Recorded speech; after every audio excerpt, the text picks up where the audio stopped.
చెన్నైలో ఉన్నాను. సార్ చెప్పారు ఈరోజు టీజర్ లాంచ్ చేస్తున్నాం అని చెప్పేసి. నేను చెప్పాను ఓకే టీజర్ లాంచ్ కదా, ఓకే ఆడియో ఫంక్షన్కి వెళ్దాం అనుకున్నాను. సార్ ఒకే ఒక వర్డ్ చెప్పారు, రోషయ్య గారు వస్తున్నారు అని చెప్పేసి. ఎందుకంటే ఐఎమ్ ఫ్రమ్ చెన్నై. సో ఇది చెన్నైకి తెలుసు తన అడ్మినిస్ట్రేషన్ ఎలా ఉంది అని చెప్పేసి. సో యూత్నంతా రాజకీయాల పక్కన తిరిగి చేసింది ఇద్దరే. సౌత్లో వచ్చి మన రోషయ్య గారు, నార్త్లో మోదీ గారు. So thank you so much sir. And if come to the movie గురించి మాట్లాడాలంటే as an entrepreneur, as a director I know how to entertain the people. So వాళ్ళకి ఒక టేస్ట్ కరెక్ట్గానే మూవీ చేసాం. ఇది ఒక based on horror and comedy. ఇది choreographer వచ్చి సినిమాటోగ్రాఫర్ వచ్చేసి కార్తిక్ నల్లముత్తు. సారీ నేను కొంచెం ఎందుకంటే టెన్షన్లో ఉన్నాను, ఎందుకంటే I'm sitting next to legends. So నేను కొంచెం ఏమి మాట్లాడలేకపోతున్నాను.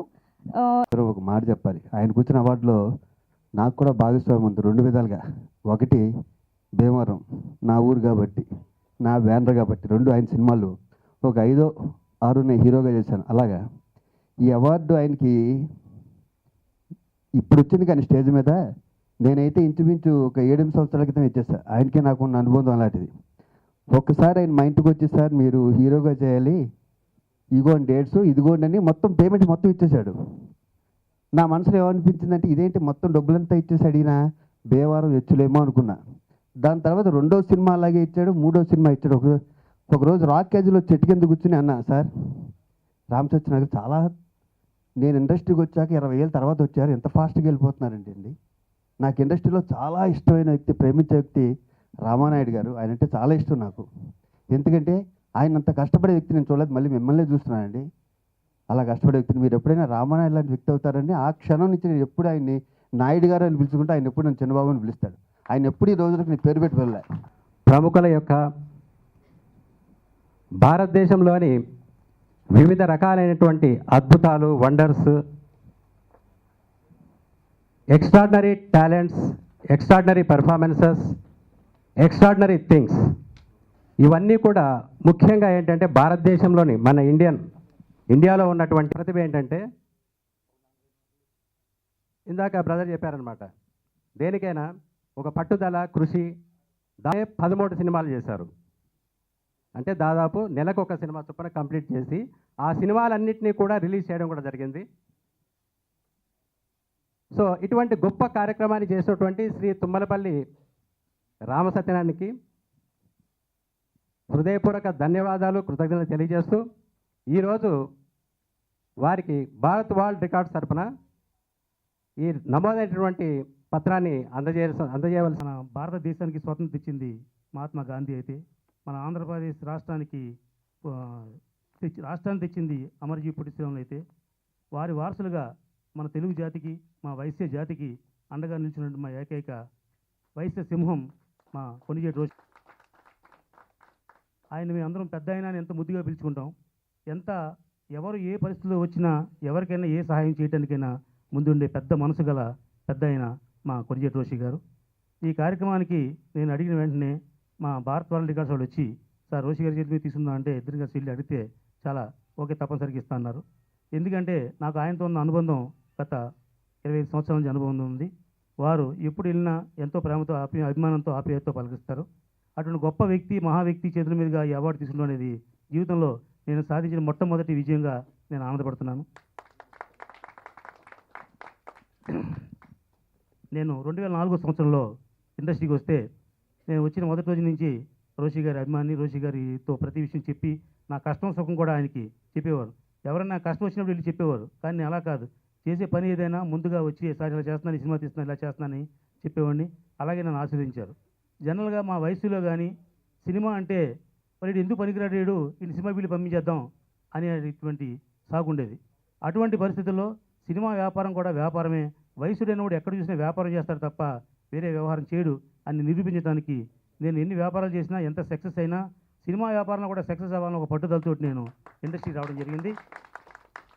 అంటే మొట్టమొదటిసారిగా 2004లో వచ్చి నువ్వు సినిమా తీద్దాం అనుకుని నేను 25 lakhs పోగొట్టుకుని సినిమా తీయలేక వెళ్ళలేక ఎంతో తపన పడుతున్న టైంలో ఎవరో మిత్రుడు సలహా ఇచ్చాడు, సినిమాకి కావాల్సిన లక్షలు కాదు లక్ష్యం అని.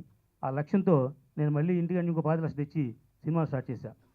సినిమా స్టార్ట్ చేయడానికి ఒక మార్గం, ఒక ఐడియాలజీని కనుక్కుని సినిమాను మనం ఇలా ఎందుకు తీయకూడదు? 5 సంవత్సరాలు తమిళనాడులో ఉన్న 2 కోట్ల తెలుగు ప్రజానీకానికి నేనున్నానంటూ ఉండే ఓ పెద్ద ఆయన పదవీ కాలం ముగించుకుని స్వరాష్ట్రానికి తిరిగి వచ్చిన సందర్భంగా అక్కడ ప్రజల మనోభావాలు ఇప్పుడు ఈ సందర్భంగా చెప్పాలని అనిపించింది. రాజ్భవన్ కడపోయింది. రోసే గారు ఉన్నంతకాలం ప్రతి తెలుగు వారికి తమిళనాడులో ఉన్న 13 సినిమాలు చేయటం అంటే ఒక నిర్మాతగా నాకు తెలుసు. దానిలో ఉన్న కష్టాలు, నష్టాలు, బాధలు. రోజు ఒక పెళ్ళి, ఒక సంతర్పణ, ఒక 100 మంది పైచిలుకు వారికి భోజనాలు పెడుతూ మనకెంత లాభం వచ్చిందో మనకు తెలియదు, కానీ మనతో పాటు ఉన్న ఆర్టిస్టులు, టెక్నీషియన్స్, ప్రొడక్షన్ బాయ్ వరకు ప్రతి ఒక్కళ్ళకి సమానంగా చూసుకునే బాధ్యత నిర్మాతది. అలా చూడబట్టే, ఆ గుడ్ విల్ ఉండబట్టే 1 సంవత్సరంలో 13 సినిమాలు తీయగలిగారు. ప్రసాద్ గారు, ప్రెస్ వారికి, సోదరులందరికీ నమస్కారం. చాలా కాలాతీతమైంది. బహుశా అందరూ ముఖ్యులే. రామసత్యనారాయణకి ఏ ముఖ్యుడిని వదిలిపెట్టి ఒకరిద్దరితో ముగిద్దామని అంటే కూడా సాధ్యం కాని పాట. కొంచెం ఎక్కువ సమయం జరిగింది. దానికి బహుశా మేమందరం కూడా కారణం. ఏమైనా కూడా నాకు సినిమా ఫీల్డ్తో పెద్దగా లోతైన పరిచయం లేదు, పైన పరిచయం. రామసత్యనారాయణ ఈ రంగంలో ఉన్నాడు, సినిమాలు తీస్తూ పైకి వస్తున్నాడు. అతని టెక్నిక్ ఏమిటో తెలియదు, కానీ తక్కువ ఖర్చుతో మంచి సినిమాలు తీస్తాడు అనే మాట వింటూ ఉండేవాడిని. ఎప్పుడైనా వచ్చి కార్యక్రమానికి రావాలి అని అంటే తెలిసిన మిత్రుడుగా, నాకు తెలియని రంగంలో, సినిమా రంగంలో పనిచేస్తున్నటువంటి మిత్రుడుగా, సాహసం చేస్తున్నాడు. ఇలాంటి సాహసం చేసేవారికి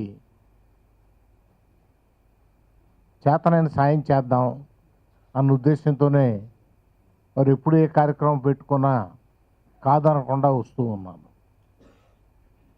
ఈరోజు కూడా ఆ కేటగిరీ ఉంటేనే గిన్నిస్ బుక్ ఆఫ్ వరల్డ్ రికార్డ్స్లో ఉంటుంది. నేను first Guinness book of world record నేను మహాత్మా గాంధీ గారి యొక్క సత్యాగ్రహ సిద్ధాంతం మీద అహ్మద్ పటేల్ గారు అడిగారు, సోనియా గాంధీ గారు అడిగారు కదా అని సత్యాగ్రహ సందేశ్ యాత్రకి సాబర్మతి ఆశ్రమంలో కూర్చుని ఒక పాట రాసి ఆ పాటని గుజరాతీలో ట్రాన్స్లేట్ చేసి అహ్మద్ పటేల్ గారి ఇంట్లో కూర్చుని వినిపించా. బాగుంది నాన్న, దీన్ని ఇంకో భాషలో కూడా పాడు అని అడిగారు. కొన్ని భాషల్లో పాడిన తర్వాత సోనియా గాంధీ గారి దగ్గర తీసుకెళ్ళి మొత్తం పాటలు ఈ భాషలన్నింటిలో పాడేసేయండి సార్ అన్నాడు. అంటే నేను ఆ ప్రయత్నంలో పాడుతూ ఉండగా, అంటే ఎందుకు చెప్తున్నా అంటే నరేషను సినిమా మీద పిచ్చి ప్రేమతో చేశాడు. ఆ ప్రేమే ఇవాళ భారత్ వరల్డ్ రికార్డ్స్లోకి రాగలిగిందని నేను అనుకుంటున్నా. అది బికాస్ ఆఫ్ లవ్. రికార్డ్స్ కోసం ఛేదించాలంటే చాలా కష్టం. అది రికార్డ్ కోసం చేయాలంటే గోల్డ్ పెంచుకుంటే అవుతుంది, లేకపోతే జుట్టు పెంచుకుంటే అవుతుంది, ఇంకోటి దూకితే అవుతుంది, అన్నీ అవుతాయి. కానీ ఒక మంచి పని, కాలంతో పాటు నిలిచిపోయే పని. ఇప్పుడు నేను 125 భాషల్లో పాడాను, ఈ ప్రపంచంలో ఎవరూ పాడలేదు. అది కాలంతో పాటు నిలిచిపోయేది. అలాగే ఆయన తీసిన సినిమాలు కూడా ఏదో బలవంతంగా వచ్చి ఇవాళ అసలు రాకూడదు అనుకున్నాను, కిషోర్ రాకూడదు కానీ బలవంతంగా తీసుకొచ్చారు. ఇంకా సరే నన్ను మాట్లాడమంటున్నారు కాబట్టి మాట్లాడుతున్నాను. అందరూ పొగుడుతూనే సెటైర్లు వేసేస్తున్నాడు అనిపిస్తుంది. అంటే సినిమాతో సంబంధం లేని నా మీద కూడా పొగడతా సెటైర్ కలిపేశారు ఆయన. అవును ఝాన్సీ గారు మీరు నిజంగా బాగున్నారండి. థ్యాంక్స్ కిషోర్. మైక్ తీసేసుకోండి నిఖిల్ గారు.